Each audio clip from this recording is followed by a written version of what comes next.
কর, খুব খিদে পেয়েছে, তাতে করে কি খাওয়া যায়? তুমি কি খাবে ডিম পাউরুটি? হ্যাঁ। তাহলে করোনা হুড়োহুড়ি হবে যে তাড়াতাড়ি, 5 মিনিটে ডিম পাউরুটি। আমি দেখছি ঘড়ি, করবো না হুড়োহুড়ি, আমি চাই 5 মিনিটের ডিম পাউরুটি, খুবই খিদে পেয়েছে।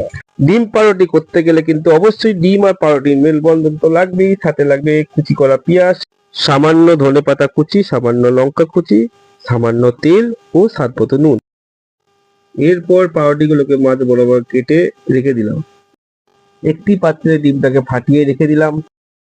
এরপর ডিমের মধ্যে স্বাদমতো নুন, পেঁয়াজ কুচি, লঙ্কা কুচি, ধনেপাতা কুচি সবকিছু দিয়ে ভালো করে ফাটিয়ে রেখে দিলাম।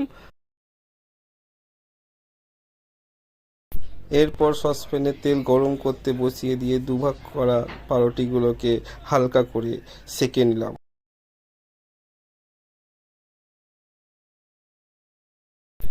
এরপর পাত্রের মধ্যে ফাটিয়ে রাখা ডিমটা সসপ্যানের মধ্যে ঢেলে দিলাম। এরপর পাউরুটিগুলোকে আস্তে আস্তে ডিমের ওপর বসিয়ে দিলাম। এরপর হালকা আঁচে ভালো করে নাড়িয়ে এপিট ওপিট করে ভালো করে ভেজে নিতে হবে। ব্যাস রেডি আমাদের ডিম পাউরুটি। বউ বউ দেখো তো 5 মিনিট হলো কিনা। বন্ধুরা, ভিডিও ভালো লাগলে লাইক, সাবস্ক্রাইব, কমেন্ট করতে ভুলবেন না যেন। যা দারুণ হয়েছে, ইয়াম্মি, ওয়াও, পুরো চুমু চুমু চুমু।